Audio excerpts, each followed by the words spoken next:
Elon Musk. Why would he say that after giving the Ukrainians satellite links? Is he hedging his bets? Is he doing business with Russia? What's behind that?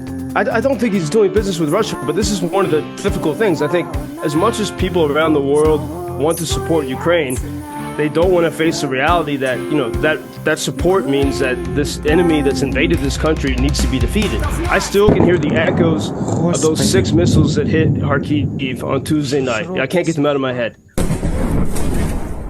Let's find out what's happening right now in Ukraine. And we have Joseph Lindsley standing by live. Joseph, I hope things are a bit more peaceful than they have been this week. How you doing today? Yeah, Bob, good afternoon. Here in Kharkiv, it's peaceful at the moment, although it feels like Groundhog Day because there were so many alarms. I mean, I can't even keep track of how many alarms we've had. And it's, it creates kind of a madness. In the city of Zaporizhia, people in the center of the city heard strikes. It seems that those strikes were in the outside of the city. So there is kind of a sense of calm. But again, this continuing sense that the Russians are preparing something. I mean, I think almost every hour and a half or so, we have an air raid alarm. And, so it's very much an atmosphere of not knowing what to expect. Meanwhile, today, SpaceX, Elon Musk's corporation, they provided satellites, the Starlink satellites to Ukraine. And today they said, and Elon Musk said that these Starlink internet connections cannot be used to attack Russians. And it's sort of, astounding news because, Ukrainians don't want, they're not just trying to check in on Facebook, they're using, and my friends who are soldiers are using the Starlink satellites exactly to find out where the Russians are and to use drones to target them. And so you kind of feel like you're in a Kafka situation where it's, it's so hard to, Ukrainians doing everything they can to try to win and fight, but then there's all these kind of limitations, they can't actually go on the offensive. And I think this is why, part of the reason why President Zelenskiy is in Europe right now and why he spoke in London yesterday. And I don't know how many of your listeners were able to hear President Zelenskiy's speech, but he spoke in the Palace of Westminster, to the British Parliament. He met with King Charles. But in that speech to the British Parliament, I think it was one of the most extraordinary political speeches I've ever heard. And President Zelenskiy, I think he's advancing this sort of new idea that we don't have to live in total perpetual fear of tyrants, and you think of, I've seen a little bit of the stories in America of, the concerns about the Chinese balloons, flying over Montana and getting shot over the Atlantic Ocean. And, for how long in America have we lived under fear of Islamic terrorism, of, now of China? And President Zelenskiy very clearly said in the London, in the British Parliament yesterday that we must make every effort to turn our achievements in this moment, our achievements against Russia, is what he was saying, into the foundations of the future of a new global security architecture.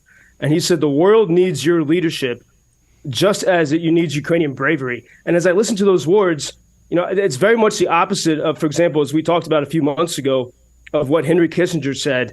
Henry Kissinger's former Secretary of State of the U.S. said, for all its propensity to violence, Russia has made decisive contributions to the global equilibrium. And sort of this idea that we need, even if these countries are evil and these regimes in Beijing and Moscow are evil, we need to find a way to work with them. And Zelenskiy's vision that he really described so clearly yesterday in London was that actually this could be a moment to change how we live, in our democracies in the world.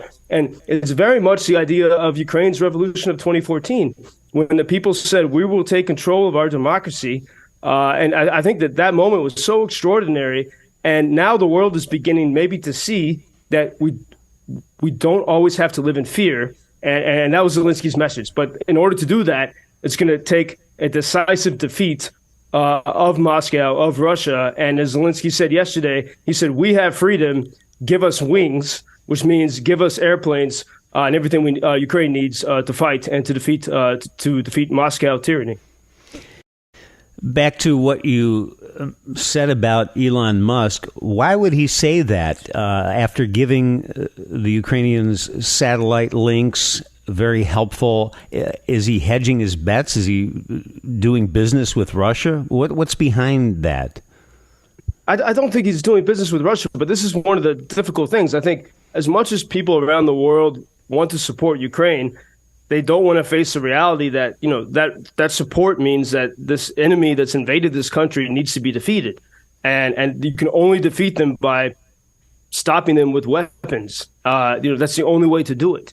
And I think sometimes, with all the great support for Ukraine, it's easy to ignore the bloody reality, of like my friends who never, wanted to be a soldier, and now they're soldiers and they're fighting and they have to become killers. The philosophers and the artists and the musicians who now have to murder Russians, and that's the only way to stop the enemy from taking over Ukraine. And you feel. I mean, I still can hear the echoes of those 6 missiles that hit Kharkiv on Tuesday night. I can't get them out of my head.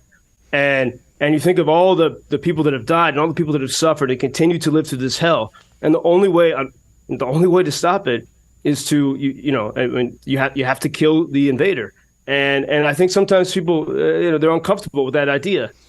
And I think maybe if someone like Elon Musk came to Ukraine, you would realize that this is hell and it's unfortunate, but that's the only way to stop this.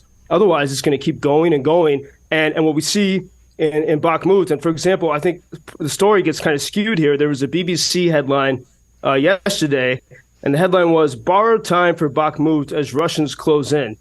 And that almost makes it seem like Russia is on the cusp of a great victory. But what we see is, Russia, after almost a year of this, has been unable to, besides their destruction of Mariupol, has been unable to take a major and hold a major Ukrainian city. And now they're going after, again, like the equivalent of, with all due respect to Aurora, Illinois, but like a small city, and that's the best they can do.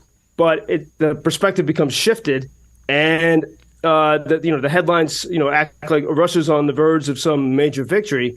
And this is, I think, here's where if you simply gave Ukraine better weapons, they could push forward and be more lethal against Russian invaders. And I think a lot of people really don't want to face that simple reality. And that's what President Zelenskiy was making clear in London yesterday, that this is a moment when we can stop thinking that, we have to live with tyranny from Moscow and from Beijing and these other nations that don't believe in freedom. We really can band together. And Ukrainians the good part is Ukrainians are the ones who are willing to sacrifice their lives and to fight and to spill the blood needed to stop this menace.